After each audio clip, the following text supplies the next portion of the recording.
It's a film with three brains. It's a film with three brains. It's a film with three brains. It's a film with three brains. It's a film with three brains. It's a film with three brains. Oh my god, you guys are freaks. You better wake up. The world you live in is just a sugar-coated topping. There is another world beneath it. The real world.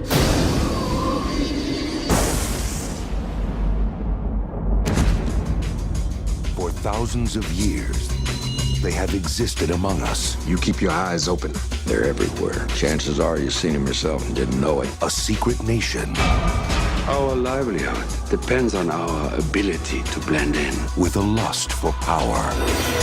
We should be ruling the humans. These people are our food. They've got their claws into everything. Politics, finance, real estate. There's a war going on out there. He makes the weapons. I use them.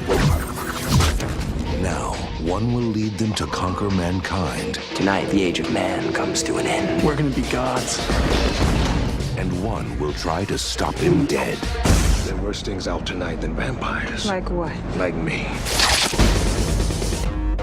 Half human, Blade's mother was attacked by a vampire while she was pregnant. half immortal. You got the best of both worlds. All our strengths, none of our weaknesses. He is their greatest fear and our only hope. It's open season on all vampires.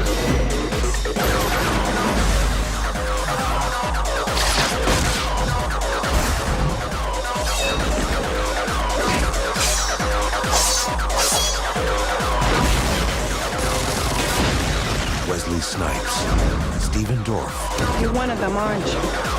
No, I'm something else.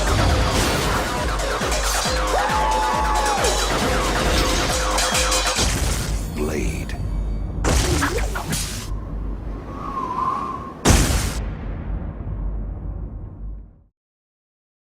Hello and welcome to The Film with Three Brains. I am Sean in Wisconsin. And I'm Cohen in Maplewood, New Jersey. And it's Sam in San Francisco. Ice skating uphill, as always. As always. That is a line from Blade, 1998, written by David S. Goyer. And who's our director this time? I was not. Steve Norrington. Stephen Norrington. And of course, Wesley Snipes is Blade. There's a lot to talk about, so let's get to it. Well, let's start with, of course, how much we've seen it. You want to go first? I've seen it lots of times. I don't know. More than Because I like it. I'm sorry. let's go to Sam. Let's see how This is sarcastic that was. This is number 2. And So- will there be a third, you think? Probably not. And it's not to say this is a terrible movie. And there's actually all sorts of elements to it I like, and there's elements I don't like, and so we'll get into that. But it just, to me, is like, all right. I think part of it too is we're reviewing this movie at a time I know we're going to get into it. This is super important Marvel movie because, not much before this, people like our younger generation of listeners is not going to believe that Marvel filed for bankruptcy and became a new company called Marvel Entertainment and had to be rescued by a toy CEO and etc. So it seems weird to them that that's possible, given that we've been inundated the last 20 years with one Marvel movie after another, usually not more than like 10 months between movies. Yep. So yeah, it's we're watching this at a time where I'm like, okay, I've seen enough Marvel movies for a while, but there's still some elements of this that I think I was like, why didn't they follow this sort of idea later? Mm-hmm. Anyway, we'll see. Yeah. I said last time that, this was the first successful Marvel movie, but we all know the first one, right? It was pure crap. Yeah, to some it was crap. To some it was a wild experiment. I'm talking about Howard the Duck, of course. Of course. Of Comes course. back around. It never. It's like a bad penny. You can't. It's like the escape herpes duck. of our movie reviews. It just keeps rearing its ugly head.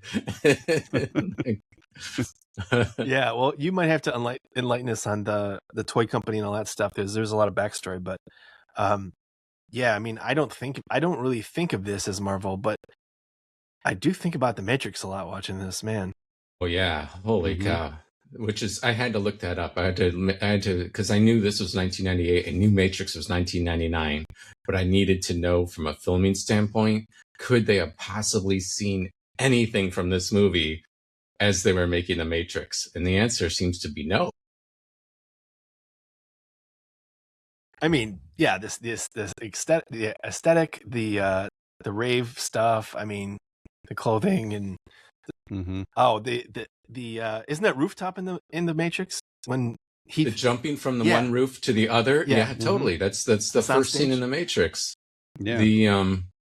The dodging the bullets, the what else was there? The clothes for certain. The soundtracks are similar too. Oh yeah, that closing, the final fight is totally the opening sequence type, like same sort of vibe music as the Matrix. It's the whole way through. I'm like, oh my gosh, this. There's so much, and it's.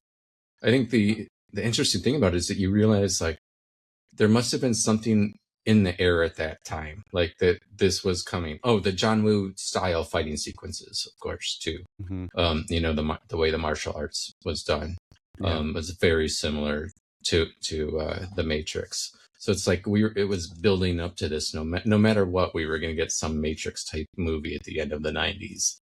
It's just kind of strange. I was also wondering where Underworld falls in all this. Okay, Underworld was later. All right. Maybe that's why it feels like Underworld always felt like a knockoff of Blade in the Matrix, which I guess is exactly what it is. It came out in 2003. I think I've seen the Underworld, but I don't remember very clearly. Is it Michael Sheen in that one? Yeah. Okay. A war between vampires and werewolves. Right. It's a Romeo and Juliet story set against the backdrop of war between vampires and everyone's wearing black leather and have cool guns and lots of slow motion and slick, stylized, sort of noirish, dark shit. True. But, yeah. Well, indeed. I'd like to start with David S. Goyer because I think his part in this is pretty interesting. And he's of course a double up for us. And well, is he a double up for us? I know he's come up before, but I mean, he wrote Dark City. Dark City, thank you. Yes, that's what I was thinking of. Yep. But yeah, he really liked this project, and he insisted on a few things. He really thought Wesley Snipes was perfect, even though the studio was like, we got Denzel, or So he also directed the third one. David Goyer directed Blade Trinity. Okay. Anyway. I've seen that. I don't remember it very well. It's not good. I kind of wasn't there like a third species or something in that one, or is that two? That's two. Yeah, that's the one, and that's the one directed by Guillermo del Toro. It's more monster than martial arts kind of thing, which makes sense. But anyway, David Goyer. Yeah, I mean he insisted that the two comic book guys get credits, and then they ended up suing him or suing the studio, which is weird. But I just think he really seemed to connect the thing, and I maybe it's because I'm not too familiar with the director, that he hasn't done much.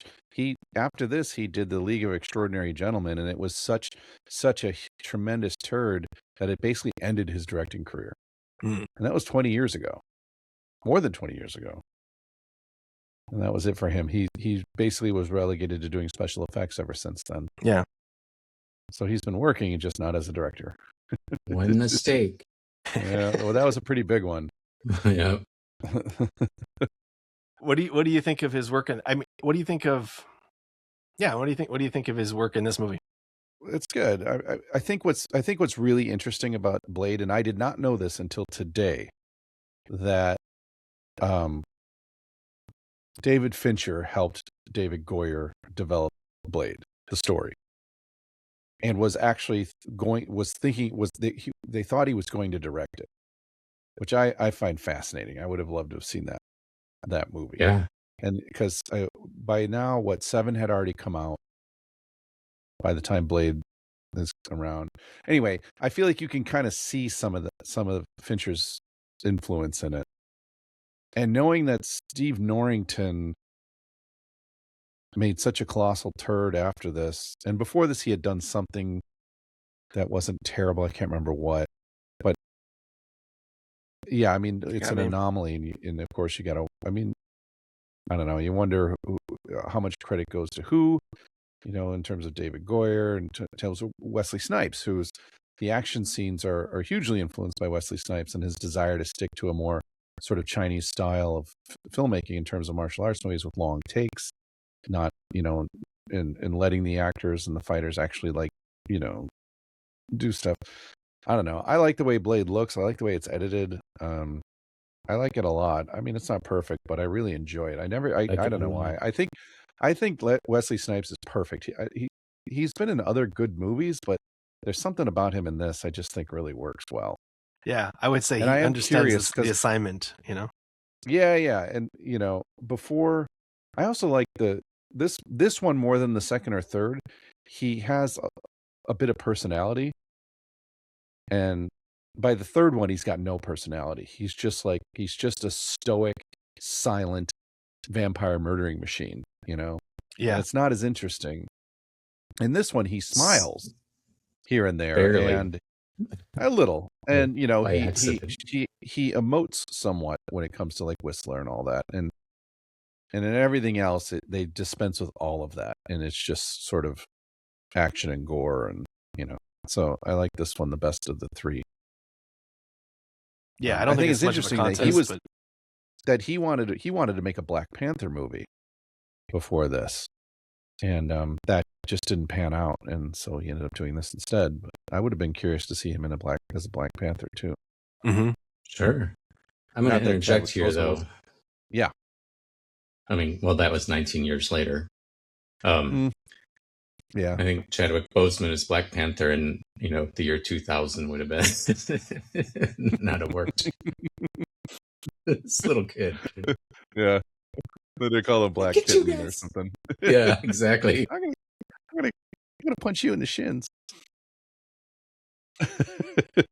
So I think that some of the things you just said you like, which other people also like out there, you're not the only one, are actually, I was like, I don't think it was enough. I think that I felt like Wesley Snipes being so stiff the whole way, and I know that sometimes he's not, but in general, when you're like, especially at this time in superhero movies, we're used to the alter ego. We're used to the Clark Kent or Batman, having these alter egos with different personalities, like when they're not in the fight scene, when they're not in the action scene. And I felt like just once, just like lighten up a little bit more, or be a little more human. I felt like he was too much in that, like you said, stoic Batman phase where, that just didn't do it for me. I was like, I like, this guy's dressed cool, he can do cool stuff, but I'm not buying into him being like a super cool character that I want to watch over and over. I thought he did a fine job and all that. I just think his character wasn't written enough to show the human side more when he's supposed to be half human. And I think that throughout the movie, a lot of the characters, my complaint is that they're pretty much all one note. The guy who cracks jokes the whole time. The guy who's angry and wants to get revenge is just angry and gets revenge the whole time. And I know that that's pretty par for the course for an 80s and 90s superhero movie, but I think that when they remake it, they're gonna remake it a little bit different, a little more personality to the main character, because that's what they do now for these movies. Right. I think the Russo brothers raised that bar so high that it's hard to remember that they weren't like that before. I mean, it just right. And I will push back a little bit in that you said, well, I mean, the origin story itself is like exposition, like you don't get a normal, which is fine, normal hero progression, because it's such a big reveal that, oh my God, it's his mom, his mom is alive, right, and she's part of it and all this stuff. Yeah. So you can't do the origin story for him though, because his origin is at birth and he's now an adult fighting. You'd have an hour of you'd make that's a whole separate movie to invent that. I like that opening flashback scene. It's very succinct. It's very efficient. Yeah. She comes in, she's pregnant, and someone says it looks like she's been bitten. I like that. And then that's basically it until Whistler sort of fills us in later. Yeah. Which I think was a nice way to do things, because now we've seen the origin story so many times, which I love. Don't get me wrong. I love a good origin story, but starting this in the middle, and giving us a little bit in the back, flashback, I think works really well. And, I don't see anything wrong with doing that in something like this. We don't need too much.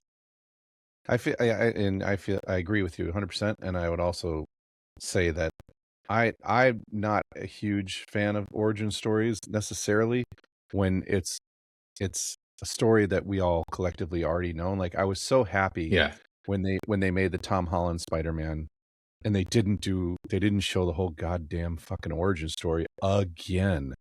It's right. Like, Jesus Christ, everybody knows Spider-Man was bitten by a radioactive spider. Move on, like, we don't need it. Like, Jesus Christ. Yeah.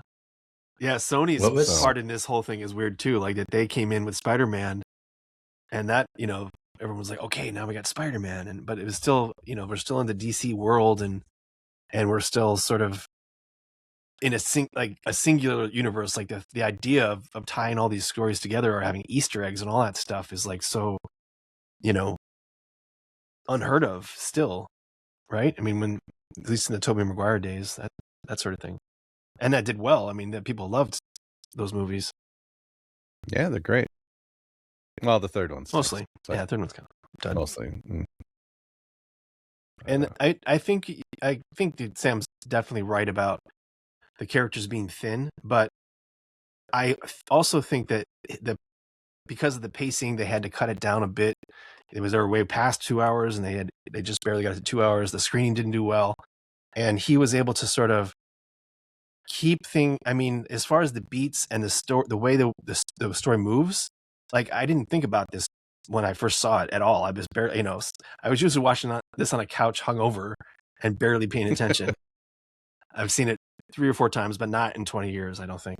And this time around, I was like, it really does a lot of it makes sense in terms of his motivation, how Whistler is keeping him at bay, and then and the hematologist. I mean, Sam, you might comment on some of the pseudoscience of it, but for the most part, I think a lot of it works and pushes the story pretty well.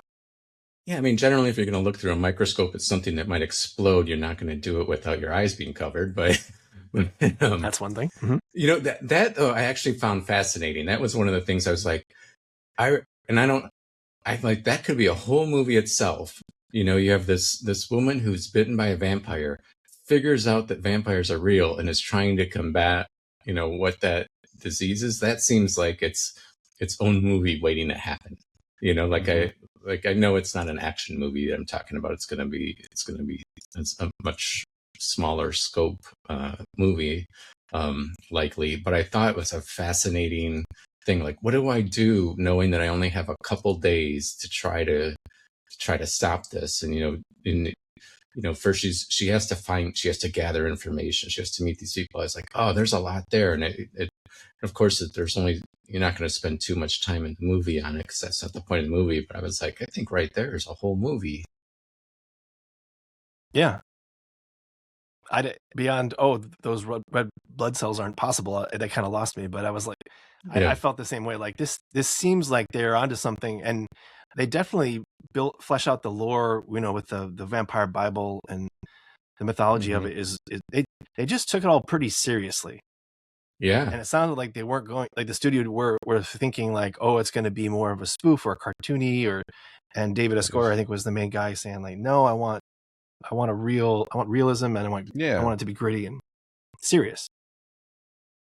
Mostly serious, like 95% serious, maybe 90%. I don't know. Yeah. I mean, and it's a good thing they did that, because like Blade's coming out. Where are we at in like the Batman movies when Blade comes out? Have they already? Joel They've Schumacher already done them all. He's already like shit the bed on that, and like the camp, exactly. The super campy shit is just not working, and it's and I mean, a lot of people would credit Blade with sort of reinvigorating a dying genre, or a dead genre because of the 100%. And whatever else. I'm drawing a blank, but there were some other crapadoodles out there like Spawn, Punisher, and Spawn, which has its moments, but not really. But this one, handling coming from you, seriously, that means something. Yeah, exactly. I forgot what I was saying. But you're right. It did reinvigorate, because this is the first R-rated movie in action movie, superhero movie in that anywhere near that time frame. That's worth watching. Like the 90s was, after we reviewed Batman, but after the first Batman, things just went downhill for superhero movies. And Blade kind of squeezes in there, because Blade wasn't a comic book that everybody was reading. Like Blade came out, everyone's like, oh, I've been reading that comic for years. No, it was like, and he only had existed. There was only a short, like 10-issue run of him solo. He was just like, he was a character in other stuff.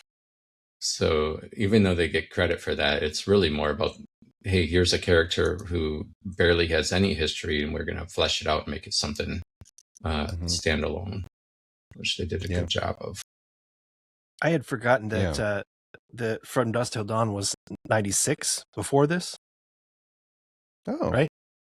Which like these years are hard to keep track of, but when I saw that Blade was 1998, I was surprised. I didn't realize it was so close to The Matrix. I think of Blade as like 1990, 1990. I think of us in high school. I don't know why.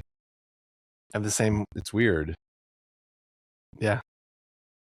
All I was going to say is that From Dusk Till Dawn was very entertaining, but I found it still kind of silly in the classic vampire B movie. I mean, that's what they're going for. It's not like they weren't trying for that, but that's why this one stands out to me a little bit, because like, oh, well, let's take vampires. Let's not just, and it's not Anne Rice either. It's not Interview with a Vampire. Right. That sort of, it's not too serious. not like melodramatic, I think would be right fair to say about Interview. Like Francis Ford Coppola's Dracula. It's like, I like that movie, I guess, but geez, that one too. It's like, relax. Yep. They're fucking vampires. Or even the new one, Nosferatu. Did anyone see the new Nosferatu? Still haven't watched it yet. Wait, which? I think it's Peter I haven't. That's the one with. No. You're talking about the one with the. Or am I confusing two? Skarsgård? No, not the Frankenstein. Yeah, the 2024 one. I think he's in Frankenstein. No. Bill Skarsgård is the Count. Yeah. Wait, who plays the Count? Bill Skarsgård is the Count. Oh, okay. And Willem Dafoe is in it, and Nicholas Hoult, and my bad, Lily Rose. Wait, Willem Dafoe's in that? Didn't he play? Yeah. He was in another one too. That was years ago, though, right? Yeah, that was years ago. I'm conflating these in my brain because I've never seen either of them.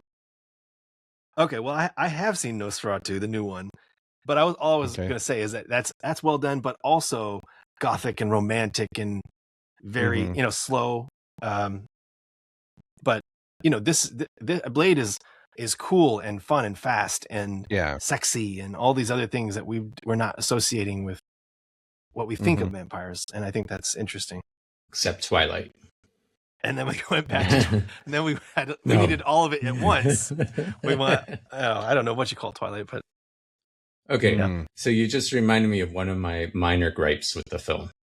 So, the action scenes are cool, but the thing that they keep saying is, oh, he's the Daywalker. He has all the superpowers of a vampire, and he can be out during day. But his superpowers of a vampire seem to be martial arts skills. Like I was like, give me a little bit more. Like regeneration. He makes that one giant jump. What about his wound sealing all the time? Yeah, his wound seal. Strength. Yeah, I think it just, I don't know. It seemed like, shouldn't these bad guys be doing something besides trying to shoot him with a gun? Like, I don't know. I liked it when finally, when he was, what was the name? Morla or whatever, the blood god, that he could move super fast and regenerate. Yeah. La Magra, yes.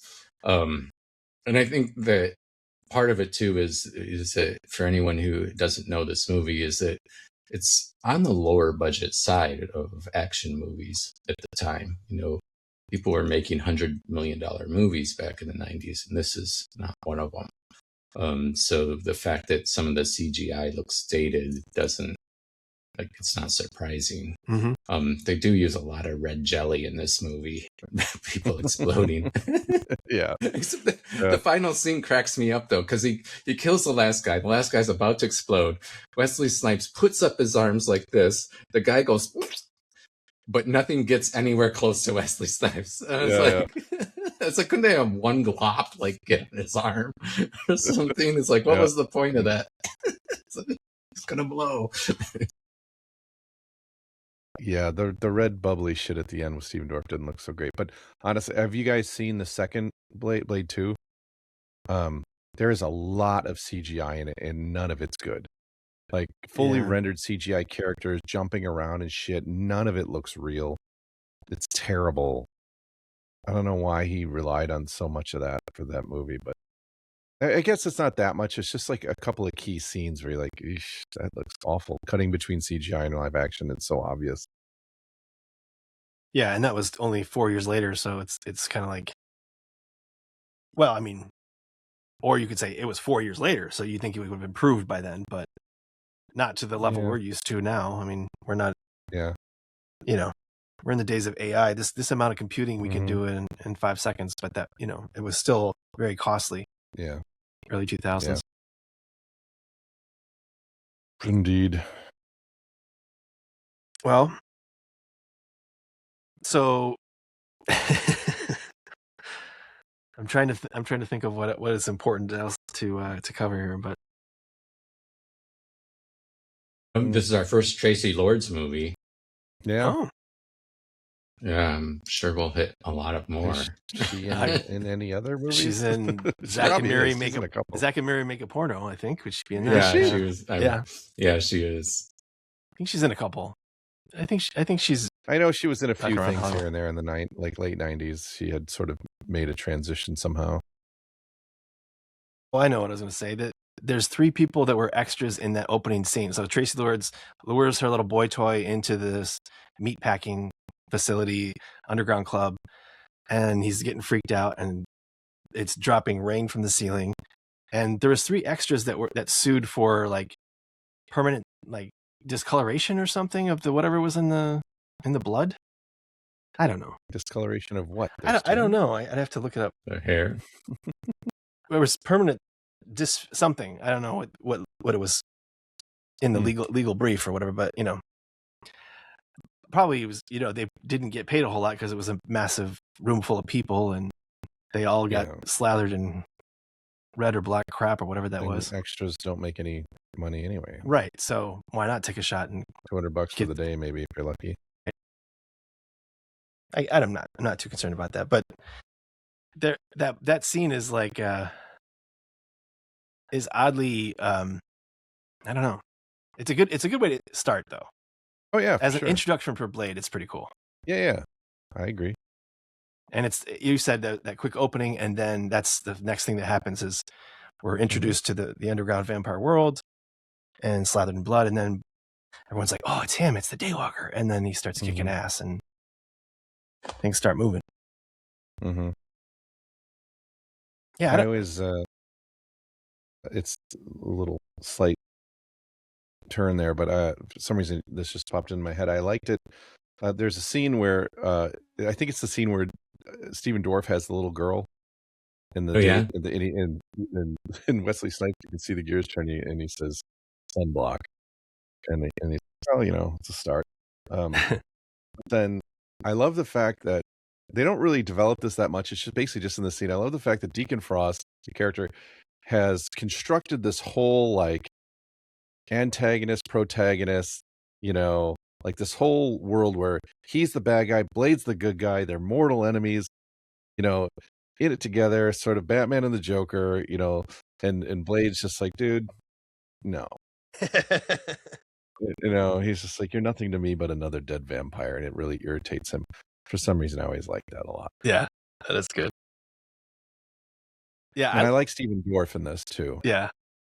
Yeah, he's not a very physically intimidating villain, but I just dig his performance. He sort of plays it, I don't know, almost like a rock star or something compared to the stuffy old fuckers around him, the purebloods and shit. And he's got his nice clothes and his goofy spiky hair and shit. And yeah, I don't know. I like him.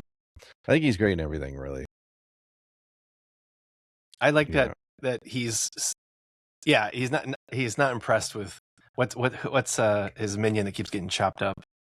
Quinn, is he coming over the flings in the air? Just shut the fuck up, like that. Yeah. that attitude he has with all of his underlings, I really like. Yeah. Yeah, he's not a good like foil, but he's not supposed to be. I guess he was written as like an actual deacon, like priest kind of guy. Original, I think in the comics his character was older, an old German dude. Yeah, with like white hair and shit. But it makes sense that they would change it to a younger guy because the whole idea is he's not pure blood, and he's upset about that, and he thinks that shouldn't matter, and screw all these pure blood vampires in this old way, and they're too secretive and too subtle, and he's the opposite. Everything is rock and roll, and he wants to run the world right now. Yeah. And I don't mind the whole idea of mining the archives to find the secret formula, which happens to include Blade. Yeah, I like all that. That's good. I think it works. World building and shit. And then this weird Pearl Chet from Weird Science character is in the archives. Yeah. Kind of gatekeeping the whole thing. I think it's really unfortunate too. In the next movie again, Blade 2, they abandon all of that. That shit's just chucked out the window. Yeah. They don't get into it at all. It's all sort of left behind in favor of this like sort of self-contained. I guess it's okay. I don't know. It's fine. I think it's interesting that they had a hard time sort of coming up with an ending for this. Or they went back and forth. How do we end this? Do we have Lamagra actually create, like he says, a blood tide that turns everyone instantly? And they had talked about, I think Doyer actually wrote an ending like that was apocalyptic, like everybody's turned into vampires and then there's Blade and what's her name, Karen, who are like the last people standing, and then they wanted to make a sequel that was all like Mad Max, only with vampires, which would have been really fascinating. But I understand why you wouldn't do that. Yeah. If you're trying to maximize your sequel dollar, you're kind of painting yourself in a corner. You can always do that. You could always do that, something like it later, I guess, if you want. But yeah, Evil Dead got away with it, but that's because they had some time travel element. They was able to go back. Yeah, they can't do that. Yeah, I think it was the test screening that didn't do well, because Deacon turns into the like blood itself or whatever they had. It didn't work as well as having a head-to-head fight at the end. Yeah, which kind of makes sense. I mean, yeah, the whole, like you said, the whole thing is built on fighting and martial arts, and then to just have them not really fight at the end would have felt a little hollow somehow. Yeah, And I feel like, I think that was smart of them actually, because if you think about, or if I think about comic book movies I've seen in the past that I didn't really care for, a lot of it has to do with not having like an actual villain, or whatever. Like if you guys, I don't know if you guys saw Thunderbolts. Yes, I did. Like, and it was fine. Like, I didn't think it was terrible, but there's not really a villain for the heroes to square off against. Right. It's more about the squad getting together than what they're up against, and that's or why fine. And for what it was fine. And like they've got Sentry, I guess, is the villain in the middle, but then he's not. And it gets a little, like it has to be a little more interesting. Then they have to have more thought put into it. You can't just make a superhero movie and follow the same beats and not have a villain, and not have like a final confrontation between that hero and villain, because you expect a climax of some kind. Unless you're completely subverting the genre, which they're not. So yeah, the kind of the movie that walks the fine line in between the two ends that you just mentioned is Chronicle. It's one of the rare times that you have the superheroes develop without a true super villain, which I think they do a really good job of doing that. Yeah. I can't think of another movie that can walk that thin line other than Chronicle that's so enjoyable. Yeah. But then one of them becomes the villain. Yeah, but he's not a super villain the way that we're used to. He's not. Yeah. He's not the Joker. He's not whatever. Right. He has no grand plan. He's just right. It's just he's been corrupted by power. Right. Which is fun. Like it makes it way more real than some other goofiness happening. Sure. And more relatable. I mean, that's what this guy is, corrupted by power. He's the young, brash guy who gets the keys to the kingdom, is like, let's take over. Let's bomb Iran. Oh, did I say that? Crap. Sorry. No, we don't usually get political. We can edit that out. Yeah. Just, Anyway. If you want to see a tamer example of megalomania that's far more fun, watch Chronicle, because we'll never cover it. It's 2012. 2012. It is good though. It is good. Great. Yeah. Yeah. The whole movie is kind of a discovery process, so that's why I think it works, and it's just well written and well done. So, I'm not going to give a synopsis because I can't, but I just want to mention that Whistler. I mean, he has his own reasons for being there, and spoiler, he ends up dying. But the reason I mention it is because I was trying to remember if he comes back in like the sequel or the trilogy. He does. He comes back in the second one, which I always thought was kind of cheesy. Like, why bring him back? Yeah, there's no, they don't really need to. Like, how do they bring him weird. back? Well, they, I think they turned him.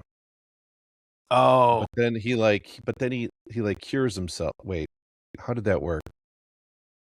They find him. Oh, they find him. So the backstory is, after he shoots himself in their lair in the first movie, the vampires come back or something and they find him. Okay. And they say they give him enough blood to save his life, but not to turn him into a vampire, and then they just keep him like as a prisoner, knowing that he'll come in handy someday. Okay. Or some shit like, yeah. I mean, I don't remember exactly. It's not crazy to think that because, we've saved Blade and we've saved Karen, that we, and even Whistler's like, Blade's like, you can cure you. And he's like, no, I'm too far gone. But the idea is that we're trying to save him. And even though there's no cure, we're still trying to keep people alive after they're getting bitten. So it's not crazy. It's just that as far as the importance of Whistler to this story is pretty big.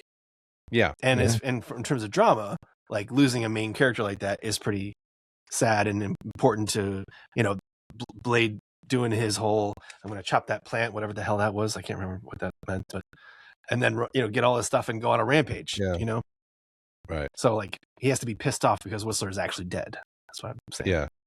Well, in the first draft of this movie, Blade kills Whistler instead of Whistler killing himself with the gun. Okay. So you think that would have been more powerful? I don't know. I just need I like the idea that he couldn't kill him. Yeah, he's because like he's still that. kind of human. He still It's cares. like this is the only person in the world he loves. Yeah. I mean, he saved him when he was 13 years old. He owes everything to Whistler. So yeah. So I thought it was better that he doesn't. There was a different version of the ending in the movie too, where the vampire in Moscow is Whistler. That he is turned. Yeah. Oh, interesting. Okay. I don't think about that. Yeah. That'd have been an interesting twist. Yeah. Huh. I was just thinking, like, I can only think of one movie where a vampire movie where a person is turned into a vampire and doesn't become like evil exactly. And it's 30 Days of Night, if you've ever seen that with Josh Hartnett. Yeah, I like that movie. Yeah, that's really good. Great graphic novel that's based on too. But in the end, he gets turned, but he still manages to like hang on to his humanity enough to help his family and his friends sort of defeat the vampires without going full bore evil. Isn't it? Yeah, because like as he's turning, he's fighting and he has the strength. So he's able to hang on to that. And anyway, I was just thinking that would have been maybe an interesting angle for Whistler if they had I don't know, whatever. I'm just thinking out loud. I mean, maybe they could remake this with, Well, I mean, they were. I wouldn't call it a remake, but like they had Marvel reboot. Marvel was going to do it with Mahershala Ali. They made this big announcement. They had I remember that logo. That's right. Yeah, and like there was they had pictures of him and they had done like costume fittings and shit. And then like the script wasn't good, I guess. They didn't know Kevin Feige wasn't happy with it, or whoever wasn't happy with it. And then it dragged on so long that the director who was attached, I can't remember who, had to move on and like departed. And then even Mahershala Ali, I think, was just like, if and he the only thing he had done was like a brief voice, a guest spot on the end of the Eternals. I think there was a button where Mahershala Ali says something off camera. We don't see him. Something about a sword. But anyway, yeah. So but then after that, in Deadpool and Wolverine, Wesley Snipes reprises the role and plays Blade in that, and that's fun. I had forgotten that nearly happened. Yeah. That's fine. I never really saw Mahershala Ali anyway. Like, I like him. I think he's a good actor, but I don't know. I just never. It's just when I first heard it, and ever since then, I'm like, I don't know. That just doesn't seem right for some reason. Yeah, I don't think Wesley Snipes is not a good actor by any means, but I also think that he didn't try to do anything crazy. And Sam's saying, well, that's because it wasn't written well enough, and it's probably true. But I also think that he wanted to have that sort of mysterious quality to Blade, and he throws the spike into Quinn, and he's like, does that little right that stuff. All that little touches. They're few and far between, but they're important. Like to have a little glimmer of humor to him, even like his own little internal jokes he has with himself or something. Yeah. Like I feel like there's something going on there, even if we can't tell exactly what he's thinking. I don't disagree. I really do feel like, though, I maybe you guys remember better than I do, but I can't think of a movie before this that uses like that sort of industrial soundtrack so well. And a lot have done it since, but I don't. I was gonna say The Crow. Yeah, The Crow's the only thing that comes to mind. Yeah, The Crow's not quite as industrial. Yeah, that's what I was gonna say. It's a little different. Other than that Thrill Kill Cult song they use when he like murders everyone in that room. Yeah, because otherwise Stone Temple Pilots and the Cure. It's more like more alternative rock. Yeah, it's more gothy, leaning into that side of it. Gothy, yeah. But I feel like Blade really used that sort of industrial, that up-tempo sort of driving beat thing really well, especially in the end. And even Deacon Frost is sitting in there in his archives, and he's got his headphones on, and he's playing the same music. Right. Yeah. Which is clever. Yeah. So they shot this. I liked his. Go ahead. Sorry. Oh, go ahead. No, go ahead. I was going to talk about scene. Oh. Okay. No. I was just really quickly going to mention. Don't talk when I'm interrupting, please. The 1968 Dodge Charger, his car, General Lee. So the Challenger's isn't the generally a Challenger, not a Charger? It's a Dodge Charger. Mm-hmm. Well, I noticed it was matte black, which is like 20 years before everyone started doing the matte black paint job. But anyway, I like the car. I think it was like they did a good job making a menacing looking car. So, for all our car aficionados out there. Yeah, it's a small subset of our listening audience. I was going to say, I guess the buildings are LA. I know it's shot in studios in LA, but I mean, are we supposed to know this is LA, or is it kind of whatever city? I don't think it's supposed to be LA. No, not supposed to be New Orleans. No, I don't think it's supposed to be anything. I think the filmmakers, my impression, I mean, I don't know for certain, but I mean, there were shots that was clearly LA. There was a few shots that looked like Brooklyn. Bridge in the Dawn, and I don't know what bridge, but and there's an overhead shot of him driving down what looked like 3rd Avenue in Brooklyn, in Sunset Park. I think that's intentional, sort of like they don't want it to be a specific city. I think in the comics, he's generally in the New Orleans area. I think they had a map somewhere. Yeah, Whistler has a couple maps, and he's explaining we go from city to city wherever they are. So that kind of agrees with that, like where it could be anywhere kind of thing. And then he ends up in Moscow, and he's going to travel wherever he needs to. But yeah, as term of a sense of place, it's just like downtown, industrial, dark, but no shots of skylines, not a lot of water, or it's just whatever, I'm just curious if we were supposed to know that or not.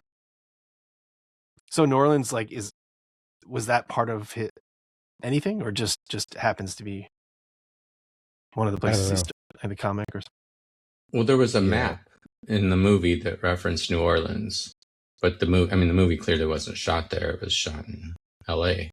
Okay. But I think that I thought that implied that they were supposed to be in New Orleans. I don't know. If anyone out there knows exactly what we're lacking here, you know what to do. Brains. Well, we have just the one, so we're the worst example of false advertising. Like the film with 3 brains, they actually don't even total 1. Anyway, if you can help us out on that or anything, you can email us at thefilmwith3brains@gmail.com. Yeah, or anything. I mean, it was going to be the film with 3/5 brain. Yes, 3/5 brain. I don't know why there's not more video games based on this, but there's like an Activision in 2000 for the PlayStation. Oh, it's released by Activision for the PlayStation. There was one for the Game Boy Color. None of them got good reviews or anything. But as far as what we like we like zombie games and movies and body counts, especially if it's a first-person shooter type of thing. I could see how this would be a really good game if you had sort of somebody really into it, and especially the storytelling. Oh, I know what I was going to say. The David S. Goyer is also someone who wrote 4 games. The Call of Duty franchise, for one, and if you've ever played any of those, it's very cinematic. There's a lot of cutscenes. Besides all the shooting, of course, and the running around, but there's a lot of character and backstory to it. So we have a reason for sending in your planes and dropping into Russian malls or whatever it is. But that's kind of what made some of those games so popular and successful, is because they are well written, and I really appreciate that. Yeah, I mean, he gets writing credits on the Dark Knight trilogy, which is he's just written a lot of incredible shit. Yeah. And just genre films in general, but comic book. Yeah, I mean, I think didn't he write like the Ghost Rider movies with Nicolas Cage? Did he write that one? I think he did. At least one of them. There's two of them. He helped create the Foundation series on Apple the last few years. Mm-hmm. He did some of the Nick Fury Agent of S.H.I.E.L.D. stuff. He's done a lot of stuff. Yeah. I mean, he won pretty impressive an award for Batman Begins, which was pretty good, and a nomination for Dark City. Mm-hmm. Yeah. I think it's worth mentioning that in 2006 there was a one-season series, Blade series, on TV. I think it was on Spike, starring Sticky Fingers as Blade, and it maintained the film's continuity. Took place after Blade Trinity, the third. I never saw it. I don't know anything about it. But it is worth mentioning. It's worth mentioning. I can't imagine it's very good, but I remember Spike TV existed, but I don't remember what was it like. It was near MTV in those cable channels, like the high 30s or something. Yeah. I mean, it was just all like, I think it was very guy. Yeah, bro TV. Absolutely. Yeah. It was. Yeah, it's the best description right there is bro TV. That's exactly what it was. I can't think of any shows or anything. Maybe it was the ads or something. It was just like, anyway. Yeah. The Ultimate Fighter show started on Spike.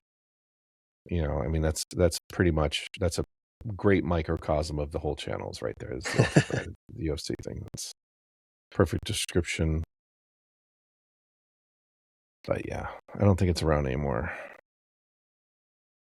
which is probably a good thing. It's just for the best, I would say. I think we've moved on from, like they used to have that man show with, what's his name? And with Jimmy Kimmel. Yeah. And I forgot his name, the other guy. Adam Dipshit. Let's go with Adam Dipshit. Yeah, Adam Dipshit. It's his birth name. His stage name's a little different. Dipshit Knight has such a nice name to it. If you have not joined us very often, that was a Real Genius callback, which we have talked about. Indeed. And speaking of callbacks, do we have any final thoughts or anything we want to add to the icing of this Blade cake we're making? I think this makes the cut. Oh, there you go. Yeah. Oh boy. Oh, I did want to mention. Fun. Maybe we've covered this already, but the idea that he was supposed to have a dagger or not, just a small blade, and we just said forget that. We want to do martial arts. We want to do a samurai guy. He's got the boomerang blade that he uses effectively. I thought that was a good choice because just running around stabbing people sounds kind of lame. But all those little gadgets. I mean, he's basically a vampire Batman, which I love. So. Yeah. Oh yeah, for sure. I like it. Yeah. I like gadgets, toys. Where does he get these wonderful toys? There you go. So what are we doing next? We're doing a movie I haven't seen. All right. Yeah. It's I don't know, maybe I bet you've probably seen it, Code. Sean, I'd say less than 50-50. Sounds about right. It's Sidney Lumet. You want a year? Sure. Is it Find Me Guilty? Nope. It's 1982. Oh, 82. Okay. I'll give you a huge. Yeah. Okay. Go ahead. But Christopher Reeve. Oh. Is it Oh, what the hell's that shitting thing? Is that time travel movie he was in? No. No. Michael Caine? Yeah, it's like a thriller, right? Yep. I can't think of what the fuck it's called. 82.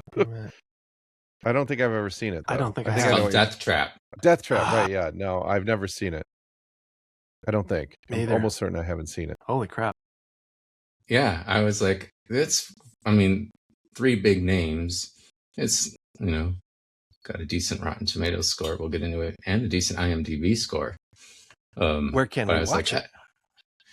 Oh, you have to do like a subscription add-on to get it for quote free on Prime. Otherwise, you can rent it for like an AMC Plus or one of those types. Like those sorts add-ons. of things. Yeah. Otherwise, it's $2.99 on Google and Prime and everything else. I won't even complain. Yet. Next week, you will. Yeah. You won't complain now. Right. Oh, that's great. You won't complain about a movie you haven't seen yet. That's different because I will. Cohen will too. Oh yeah. Look at the ways we've grown. Sometimes I'll complain just to complain. In fact, if I'll complain about not complaining enough. That's deep. That is deep. All right. We're ripe with gripes. This has been our most profound episode yet. Oh, yes. Oh, yeah. Yeah. That has been our sharpest episode. Yeah. On that. I was going to pick a Cloak and Dagger to follow the stabby sort of titles, but I decided to go to Parts Unknown. All right. Neat. All right. Well, that's enough, Vampire Buff. I'm out. All right. Swing, swing. See you guys next time. See ya. It's FM with 3 brains. I got lots to say.